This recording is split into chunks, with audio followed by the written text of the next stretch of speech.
triathlon, thought I'd impress the ladies. You know, things don't always work out quite the way you hoped. So let me run through this. Now, you get up at some godforsaken hour of the morning, you know, and you're nervous. You know, maybe you're anxious about starting the race, maybe you're gung-ho, ready to go. Maybe you're looking at the water thinking, you know, should I take those sharp warnings seriously? And that's a true story.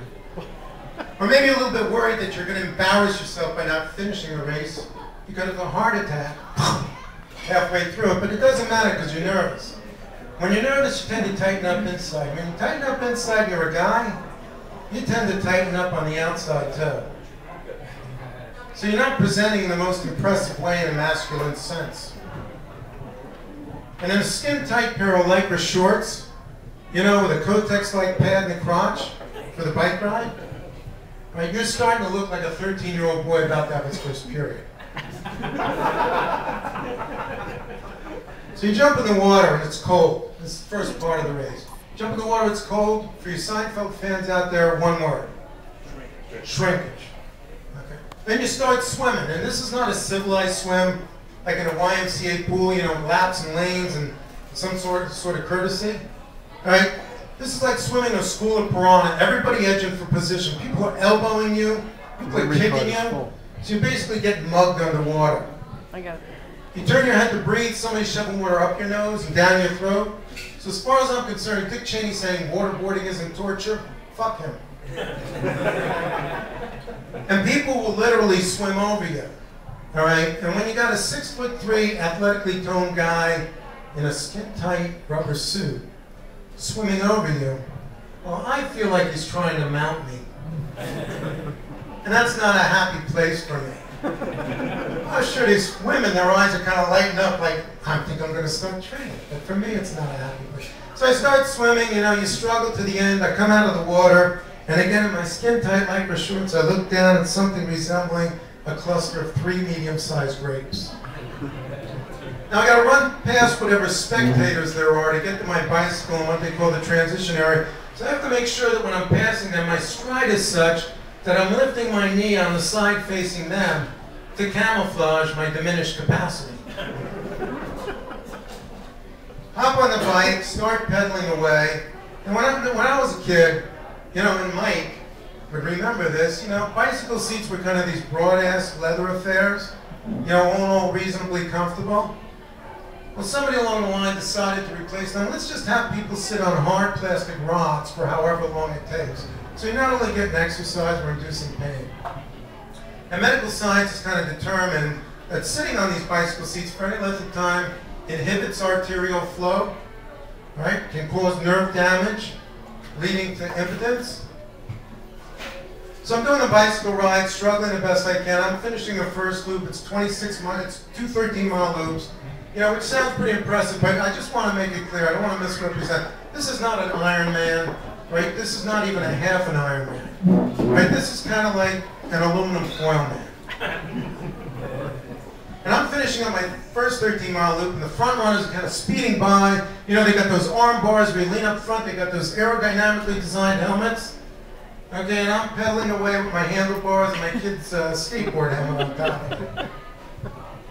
So I take my time getting to the end. I'm just trying to get through this damn thing. Right, I get off my bike and I start to run out again, passing those same attractive ladies, making sure my knee is up. All right, if there's a couple in a row, you got to skip. They won't know what you're up to, but at least they won't know what you're up to or down to. Right, now the run's the hardest part. They didn't warn me that when you get off a bicycle after a long ride and start running, these muscles here start seizing up. Okay, so painful, it makes a Charlie horse during sex seem like a comforting massage. Any married guys out there? Anybody? Mike, you remember sex, right?